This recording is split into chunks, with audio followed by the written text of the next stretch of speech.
does harm to other parts of his body. For now, his need is to learn how to transfer in and out of the wheelchair, which we taught him, and this is going to aid his movement around. The way he was moving initially is not the best. It's going to have a toll on his waist, his back, and the arms. But at least this one with the wheelchair, he's going to be able to move around more easily as compared to before. Excited old Daniel Fiogbe showered praise on the VOC initiative team and GH1 TV for the kind gesture.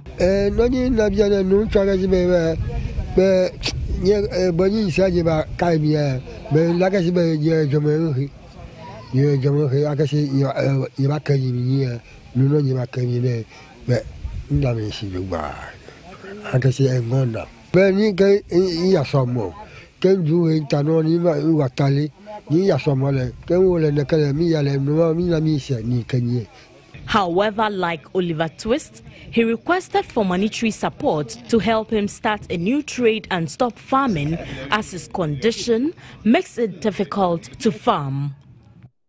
Alice Aite, GH1 News. Well, we are grateful to the VOC initiative. We'll turn attention to other stories now, and that will be coming up in Insight.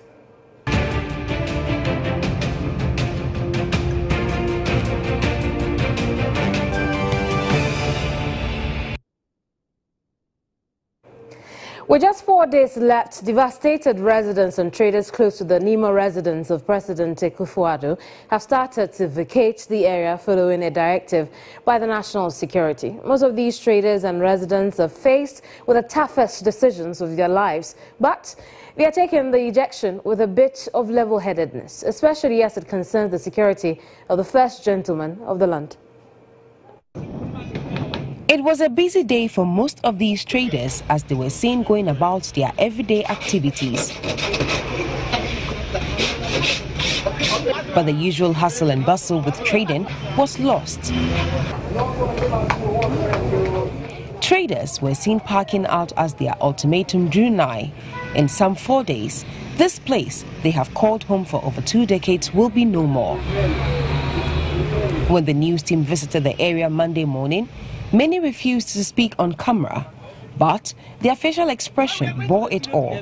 They were beyond devastated by the decision that affects the core of their lives, and the sad thing is, they can do nothing about it. As of now, I haven't got a new place, so I'm going to pack the things somewhere before I start looking for them, because the time they give was short. I spent a lot of money. 12 by 18 feet. 12 feet by 18 feet. The roofing alone cost me 15 million. The slate and the wood and all this thing. The wood and everything also cost about 7 million. Almost about 22 million before the container itself. I spent a lot of money. And I come like that. See, I'm doing promise, so I don't know what to do. But nothing can be done. Because this is my container. Unya baby kura esa wo siesie ho ansa wa move akọ. Baby am siesie no me siesie wieye. Enti se me move ni ama na akọ no na ye me problems sie. Anka metimi nya be se fi enadue ni 2 weeks di anka metimi awie. Ba se yesi yenko Thursday ndia me wie ese me sesa na ama ne kosa asa.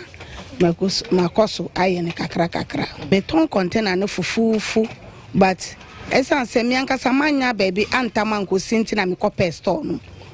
Enti no bia won a omoye omadwun so beton no mo se baby omo de esi no me container no esu to essence omunya baby emfa nko sinti no kwa me ko me ntimi nya baby aso meja atusi ho.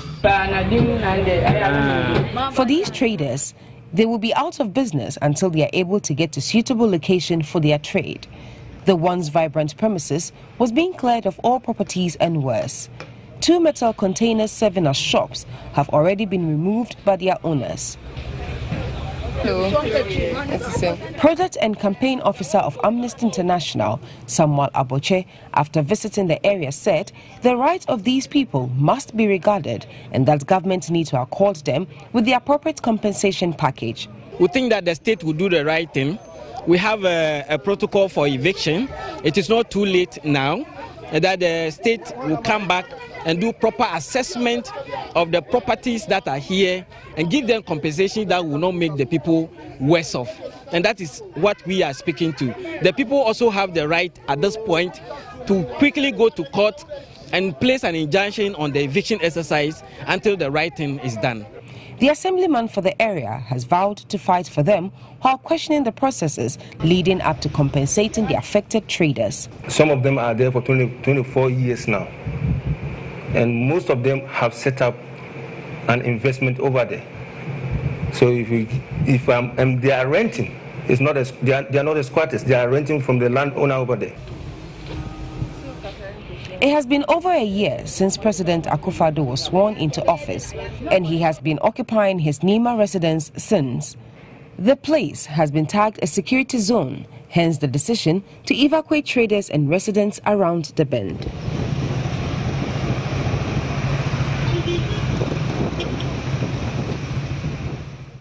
Well, this collateral seems an expensive price to pay once your neighbor becomes the president.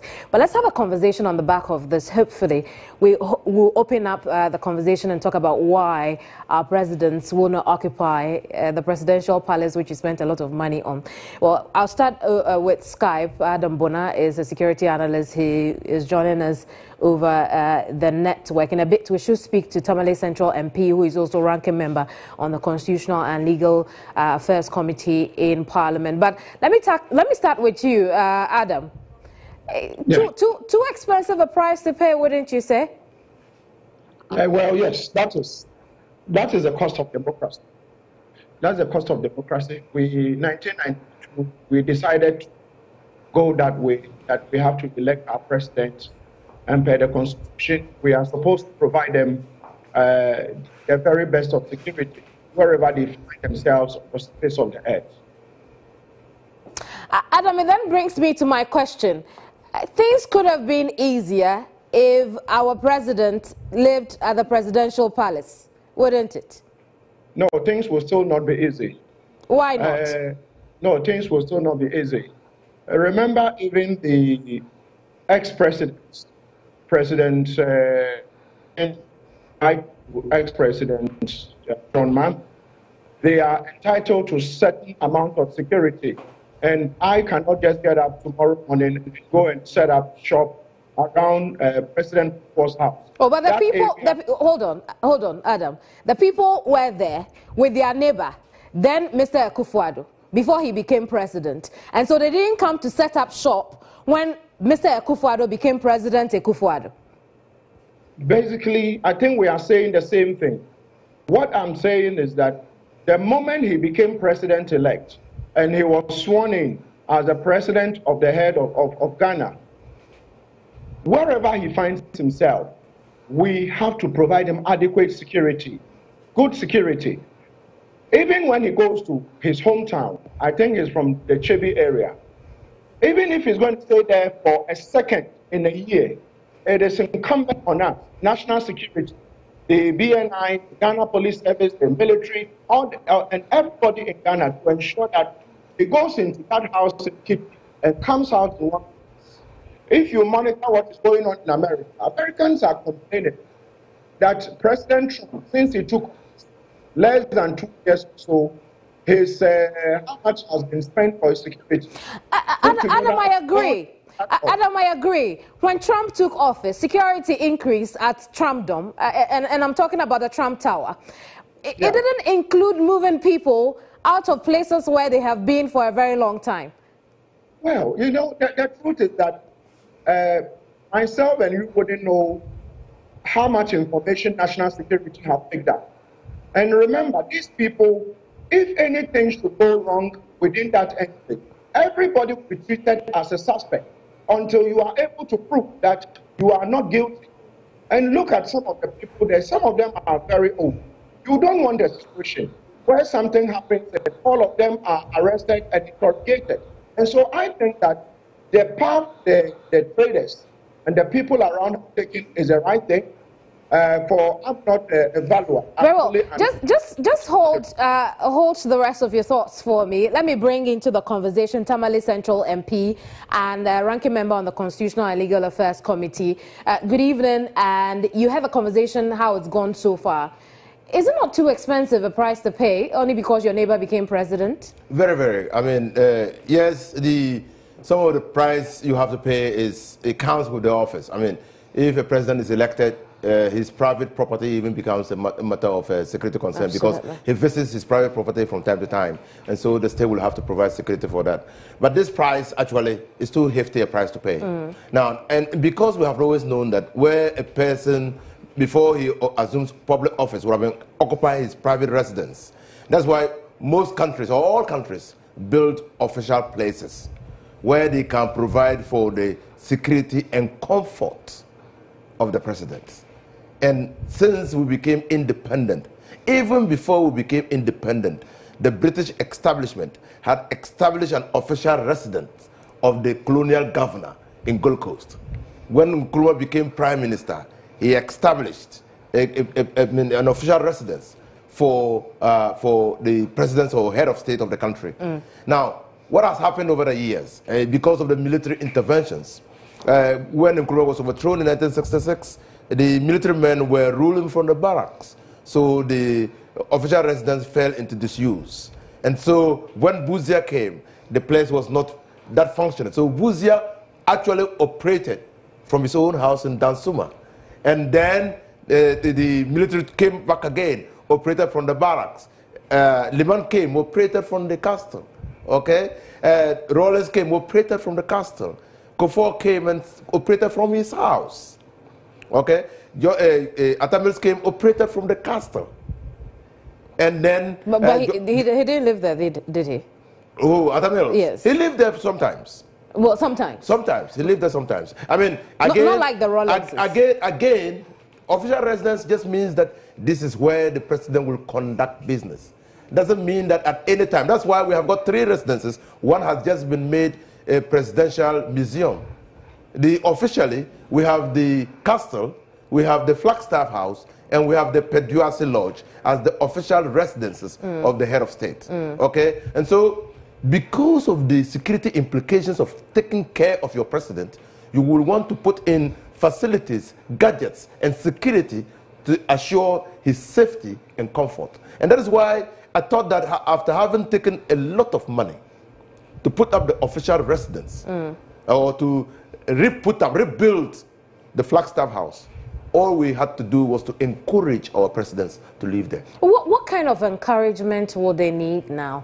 I mean, we spent at least 135 million on the property. Yes, it cost us a lot of money. Yep. I'm not sure if we finished paying the loan element of that. We have not yet finished paying the loan. Look at that, but we haven't made complete use of it. That is exactly what we're talking about. We've not made a complete use, and it's just waste. So what kind of encouragement do they I just think that we should look at the Presidential Transition Act and probably amend it to include the designation of the official residence of the president and where the president must stay upon election into office. We should just, you see, we should compel the president to move there. Now we are going to use money, and Kufuor did it. Kufuor said the castle was not fit for human habitation. He justified that, went to India, got 60 million, 30 million to be used for rural education, electrification, 30 million for the building of the Flagstaff House. We finally ended with 100 and over million. He didn't live there. Even though he was hurrying to complete to live there, he didn't live there. Do you think, fast forward today, if our presidents had made it a point, and presidents in plural, had made it a point to live in the Flagstaff House or Jubilee House, whichever we decide to call it, perhaps there wouldn't have been need to necessarily move permanently the neighbors of the president? No. There would have been a need to keep close watch over the president's private property, because he will be entitled to visit his private property anytime he desires to visit. And people, his family, might still be living in the private property. And so the security will always be there like the Bona said. They will always be there. If he's going to visit his private property, there will be an advance party to ensure that they secure that place. Well, let me take that point to Bona now. And Bona is still on Skype. Bona is a security expert. Now, Adam, so here's the point I want you to come in. If it's a matter of security, then all three of us can be sure that the best security will be found at the Flagstaff House. And well, so, I think, let me say good evening to Honorable Enosa Hussein. Right. I think everything he said is right. Everything he said is right. But I would urge him as an Honorable Member of Parliament that what we are missing in this country is that comprehensive national security and safety policy. We don't have it. If that document was there, then that would have actually determined what will constitute good security for the president and what will constitute a security zone and what will not be a security zone. And so this discussion would happen again probably in the next 8 years or the next 60 years. So let's take pragmatic action and ensure, because coming back to your question with regards to the safest place they can live at the moment would be the Flagstaff House. But you can't also stop him from visiting. I wouldn't even say his home at Lima. I want to say his home, Kibi. As the president of the Republic of Ghana, we are supposed to have 24-hour surveillance in Kibi for him.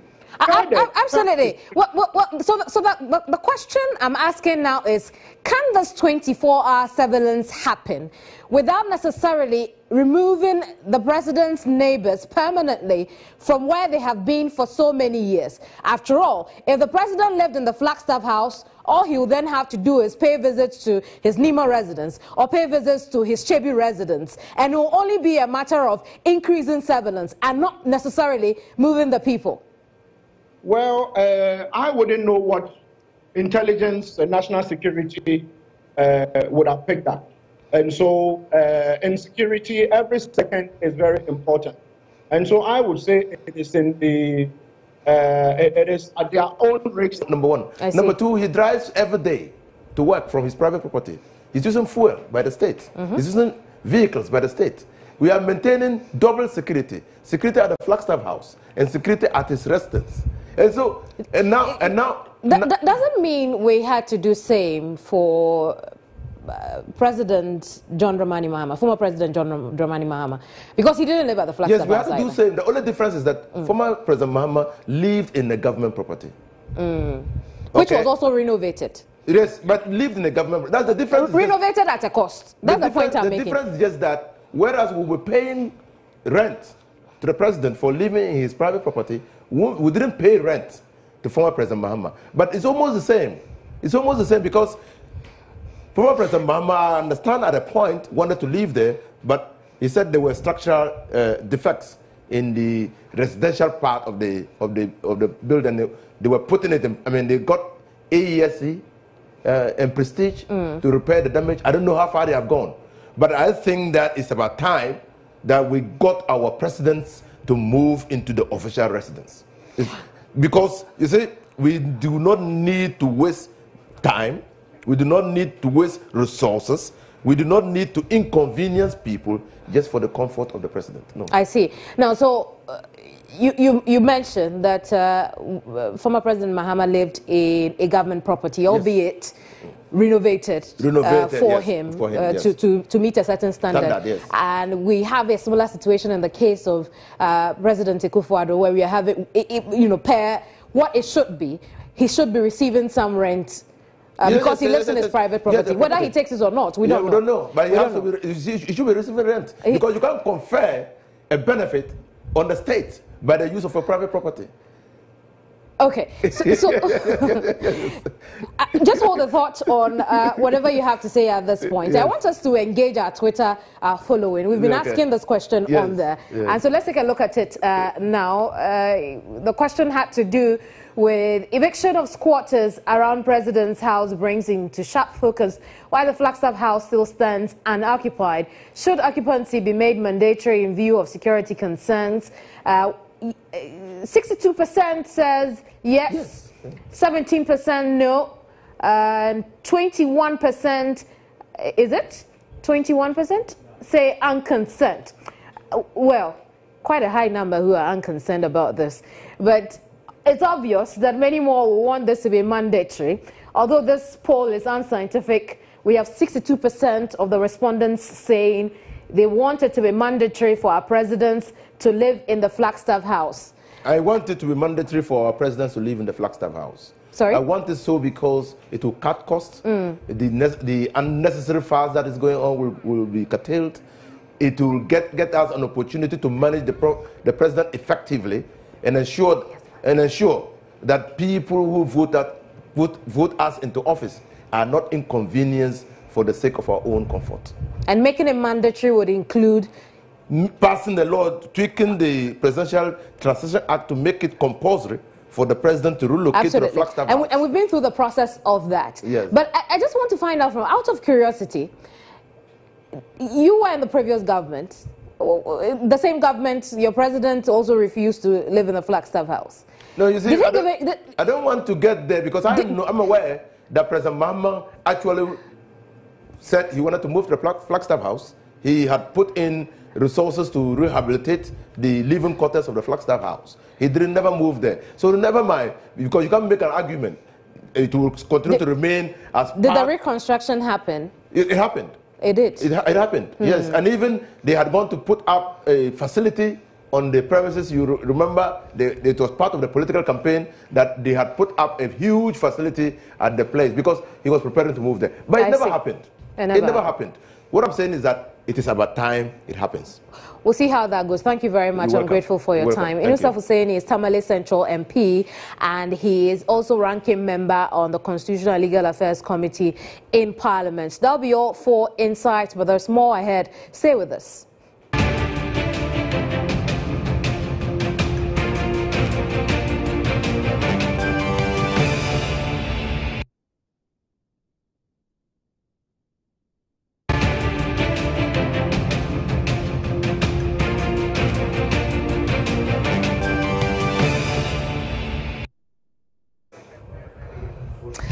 We are back. You're watching News Tonight. My name is Kemini Amano. There was uneasy calm at the premises of Jai Mai Communications at Korle Bu Monday morning after an Indian director was accosted by some men believed to be immigration officers the night before. Ashok Kumar Sivaram, whose resident status generated a lot of controversy last year, is reported to have been deported for the second time. William Evans Inkum was at his residence earlier today and brought in this report.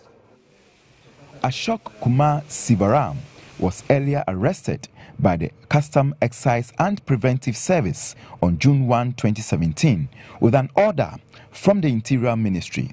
The letter dated 1st June 2017 with the subject Deportation Order, Ashok Kumar Sivaram.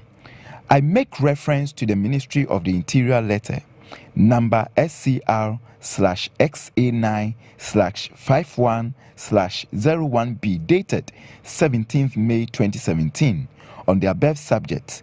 I am directed to inform you that the Honorable Minister of Interior has issued a deportation order in accordance with Section 36, Clause 1 of Act 2000, Act 573, for your removal from the country.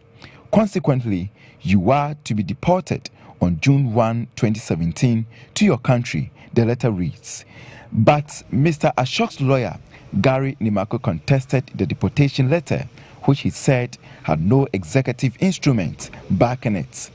After several appearances at the High Court, the court on August 2017 ordered the Ghana Immigration Service to restore Ashok's residence and work permit. However, on Thursday, March 8, 2018, the Supreme Court quashed the earlier ruling by the High Court following a petition by the state.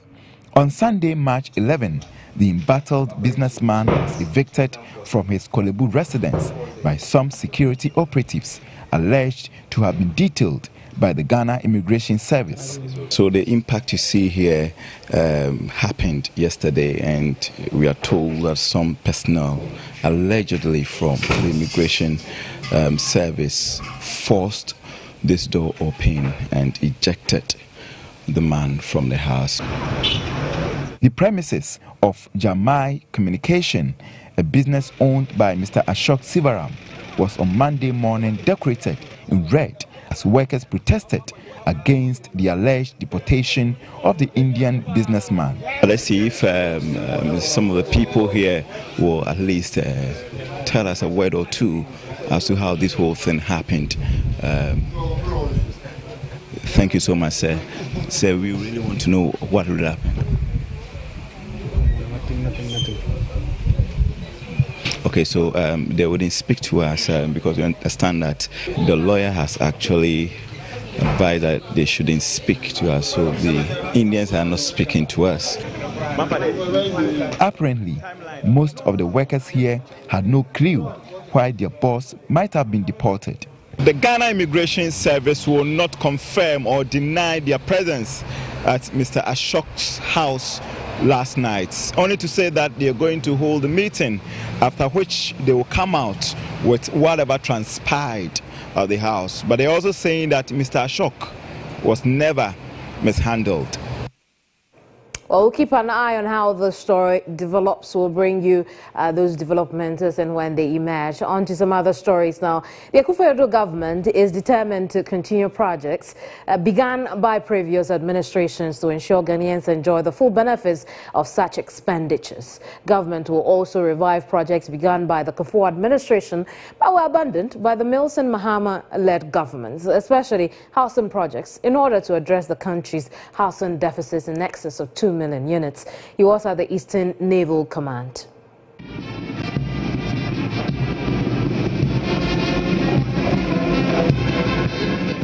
Government is making significant efforts at providing decent accommodation for our security personnel. And what we are commissioning here today will not be the end. Indeed, these completed units could not have come at a better time. Housing is a basic human need, and the desire for a decent home is every Ghanaian's dream. The provision of housing is key to the overall development of any nation, because where we live and those among whom we live and share our everyday lives experiences define community. And for our men and women in uniform who share common experiences of challenges in what you do in the service of this nation, community matters a great deal in support of families. It is therefore prudent for us to have better and decent accommodation so you can give your best without the stresses of where and how to find a comfortable accommodation for your family.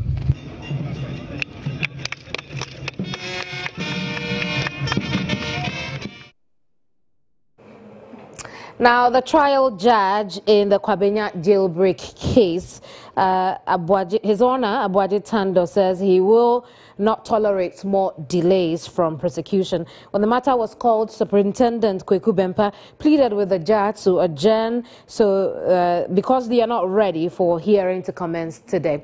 We'll be right back. Stay with us.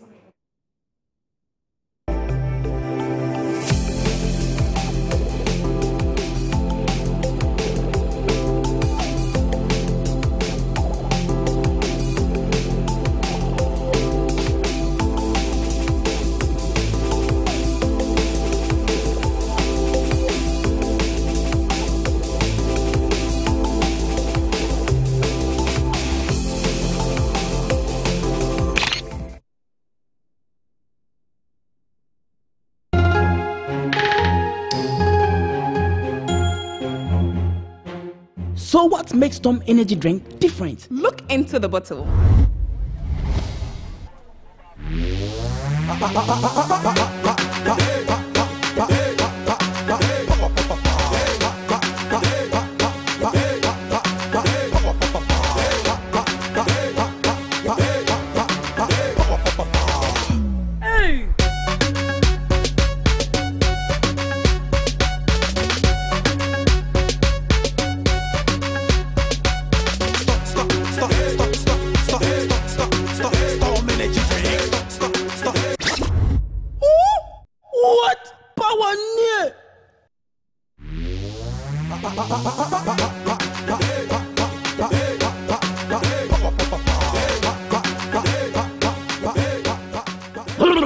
Storm energy drink. Power. The Ghana Revenue Authority has introduced the excise tax stamp to be affixed on selected locally produced products and imported ones with effect from 1st January 2018. Affected products include bottled water, cigarettes and other tobacco products, alcoholic and carbonated non-alcoholic beverages. The orange-colored tax stamp is for domestic products, whilst the purple one is for imported products.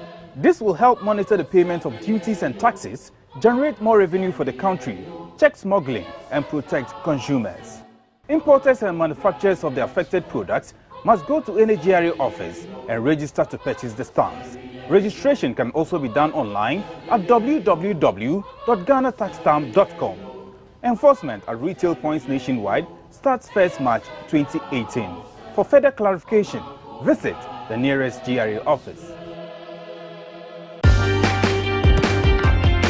Milo with Active Go blends Protomalt, vitamins and minerals with milk and cocoa for your child's winning energy. Prostacure food supplement. Madam, I want Prosecure herbal tea.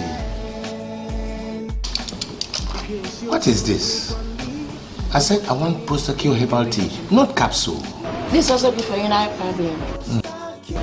Okay, please don't go. I have some. Supplement to improve urine flow. Do not let anyone deceive you. There's nothing like Prosecure capsule. It is Prosecure herbal tea. Just boil it and drink it. That's all. Prostacure from Medimosis Prostate Center is a well-formulated food supplement acclaimed worldwide to improve urine flow. Now available at all pharmacies, filling station shops and shopping centers nationwide. Contact the Tema, Accra and Kumasi branches with the numbers on your screen. Visit our new ultra-modern diagnostic center at Twazako Valley opposite the Westgate. Prostacure food supplement improves urine flow in men.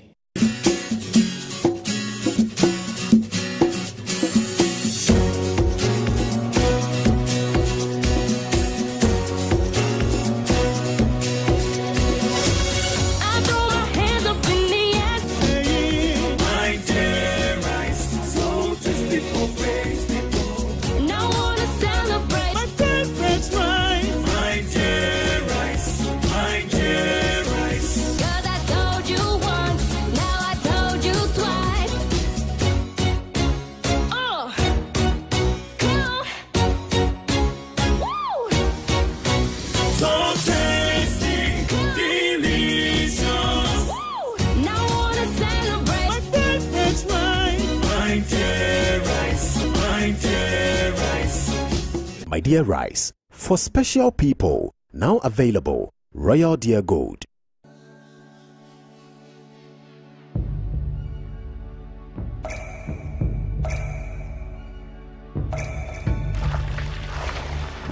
Water gives life. Water is life. Enjoy the pure, refreshing taste of Awake Purified Drinking Water, which comes in a uniquely designed bottle with a lemon green tap. Water is your perfect way to stay hydrated. And remember, for every bottle you buy, an amount will be donated to the National Cardiothoracic Center, Ghana.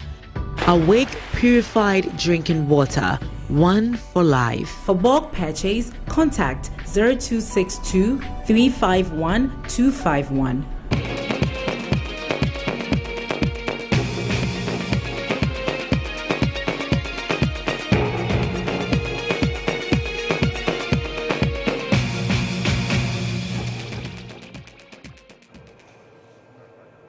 Glad you're still with us. You're watching News Tonight. You're live on GH1 television, and my name is Kweku Well, no, someone else is Kweku Timi, and I'm Kemini Amano. Let's get into Kweku Timi now. Hello, Kweku. Hello, Kemini. It's amazing you want to adopt my name. Don't worry. When I become president, be careful you don't leave close I tell to you me. why. Because you're always mentioning my name for me, and then So I have to mention yours. So today I had to mention yours first. What a shame. Anyway, what's happening in business? Okay, so I'll share issues happening in the petroleum sector with you, and it has not been easy between BOST and the Chamber of Petroleum Consumers. Of course, trading accusations. When we come back, I'll share every bit of those details with you. But for now, let's take a message from our sponsors.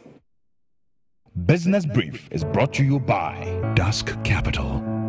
We see a millionaire in you. We're looking for you, the next millionaire. We know of your stressful routine. From those 12-hour flights across the Atlantic to your hustle through traffic every day. From burning the midnight oil to that laptop that never sleeps. We know where you are in life, and we know where you want to go. Let us take you there. Thinking investment? Think Dusk Capital. Dusk Capital. We see a millionaire in you.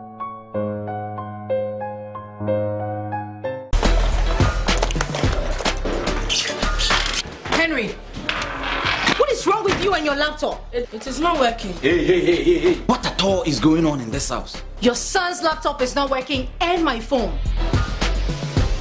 Me kai me mo fabrim. Na me mama de me ko Freddy's corner. Enti ene eye manager. Se me di Freddy's corner ho dance. A chere mabusia. Na de ba ko a me kai wo Freddy's corner. Eye se de wo siti wanim. Ejeji wo customers.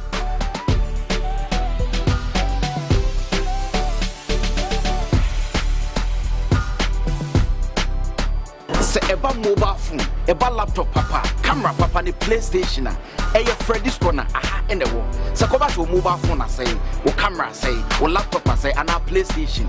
Me ha ho kra. Freddy's corner be twa you go am. Freddy's corner, your home of authentic mobile phones and accessories.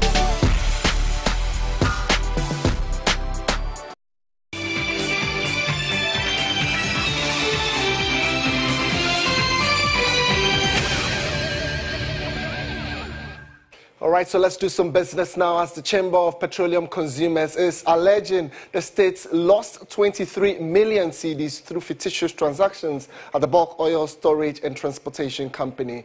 Well, according to its executive secretary, that's of COPEC, Duncan Amoah, BOST sold about 1.8 million barrels of crude at a cheaper rate to an unlicensed company. Well, BB Energy COPEC says once the managing director of BOST, Alfred Obemboatin, investigated for the transaction.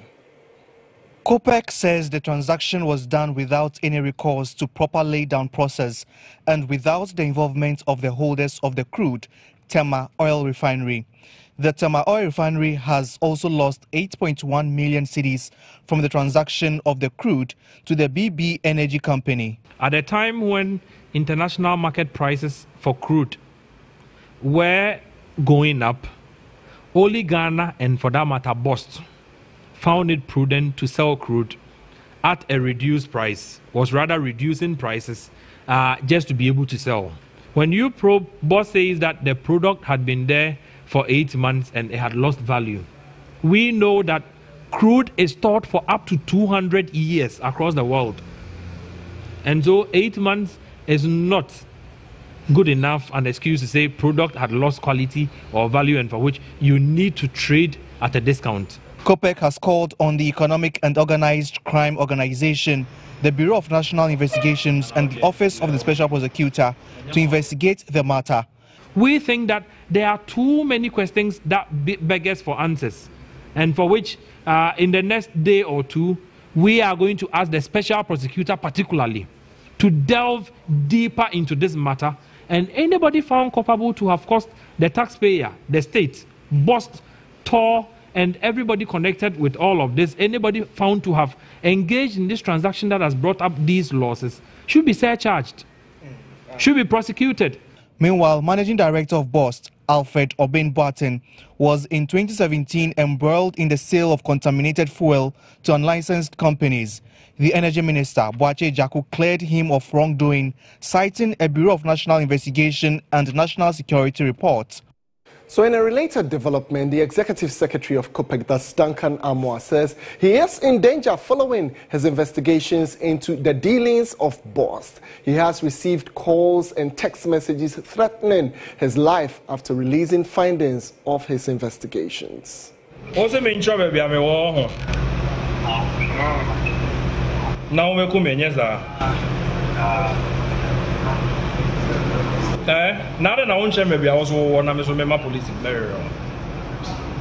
I had personally started receiving phone calls from numbers I have put out there publicly.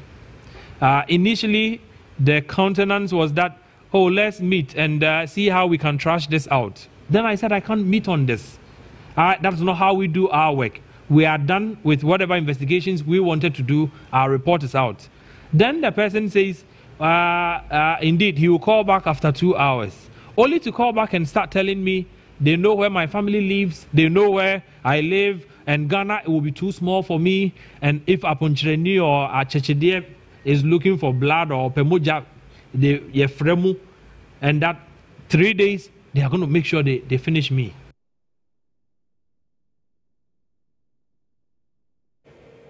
All right, so we will be looking into this matter further. But let's get some reactions on this. Now, the Bulk Oil Storage and Transportation Company has rejected the allegations by COPEC over the fictitious sale of crude at a cheaper rate to an unlicensed company, that's BB Energy. Well, according to BOST, COPEC's claim that at the international level, Quebo crude is sold at Brent plus $0.85.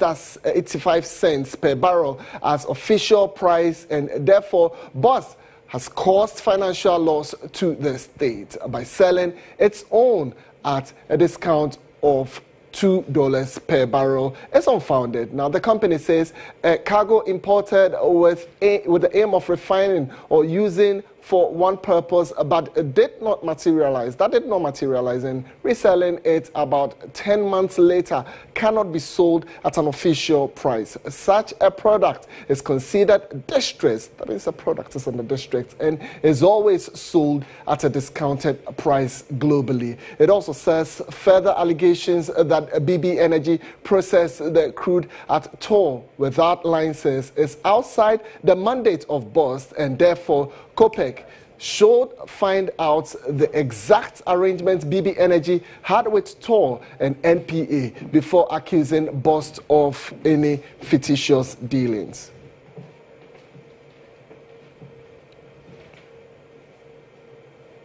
Interesting developments between the Chamber of Petroleum Consumers and BOST. But within the coming days, we would want to get more answers to some of the threat allegations and also the special prosecutor that they are going to lay the accusations at his doorstep. We would wait for matters to unfold and we'll report on them as and when other issues crop up. But for tonight, that's about all we have for you. Was brought to you by Dusk Capital. We see a millionaire in you. Well, tonight on E-Zone, we'll talk about Kente.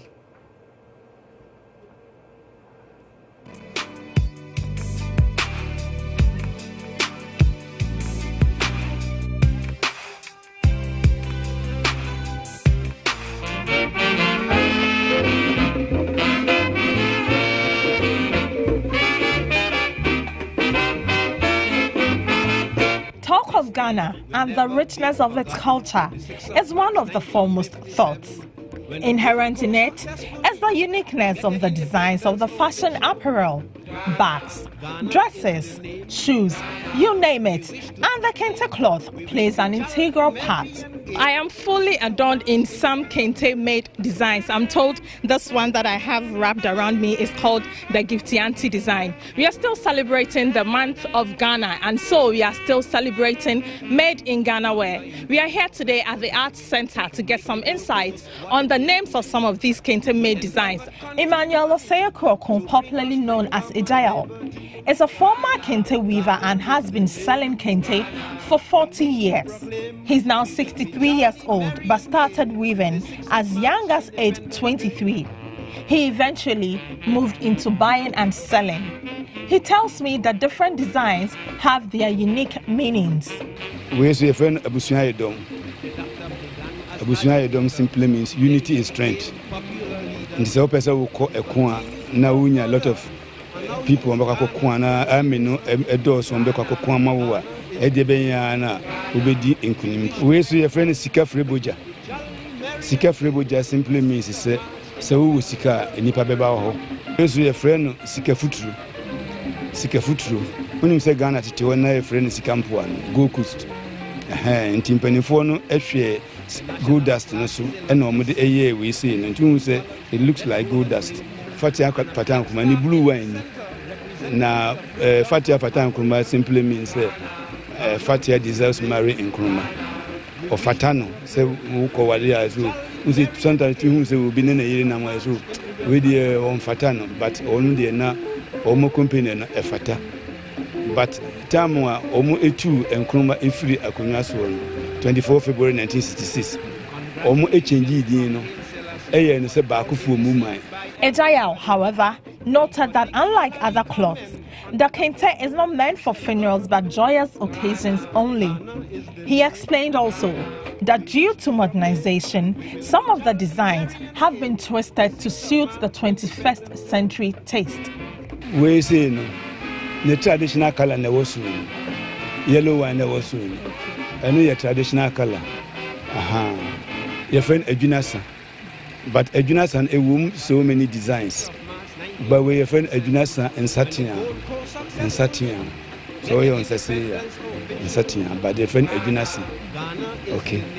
Into the traditional color and the modern color. Into traditional color no yeah number in penny phone and the permit to be called fashion beer to say adoring party whatever. Yeah, he be here a normal chase a traditional color and a bibia chase gold and a bibia edimu be on the call. And a maba one emerantans to buy also a people be different. Yeah, the same a portray the same name, the same meaning, everything, but in different colors, in the modern colors. 6th of March, Independence Day.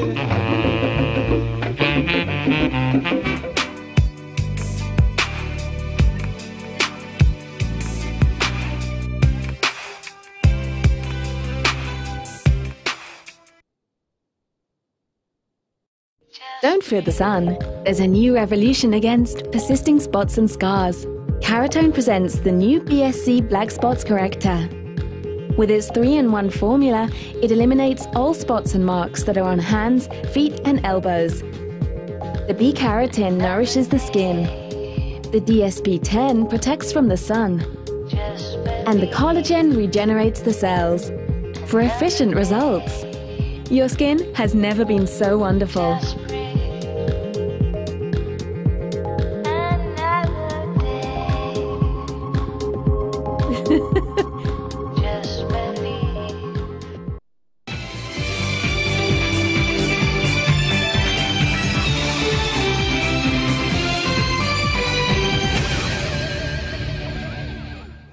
Now, a plane carrying 71 passengers and crew has crashed on landing at Nepal's Kathmandu airport, killing 49 people. One survivor who managed to break through a window says the aircraft gave a violent shake followed by a bang. 22 people are being treated in hospital for injuries, while the 8 people earlier reported to be missing are now presumed dead by authorities. Offering his condolences, Nepalese Prime Minister KP Sharma Oli promised an immediate investigation.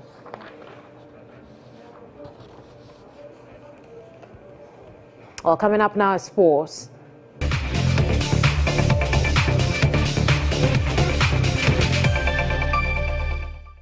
Well, Sky Sports has suspended his pundit, Jamie Carragher, for spitting towards a father and his 14-year-old daughter from his car window. The former Liverpool and England defender was filmed in an altercation while driving away from Old Trafford following Saturday's match between Manchester United and Liverpool. Sky Sports said in a statement that it strongly condemns the action and has taken further steps in suspending Carragher from his duties. Jamie Carragher has since apologized to the family involved via telephone and told Sky News on Monday that he would like the chance to apologize to them again in person.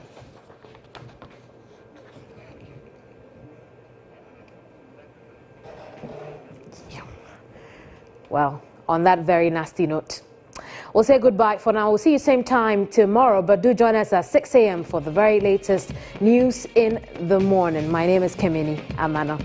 Bye-bye.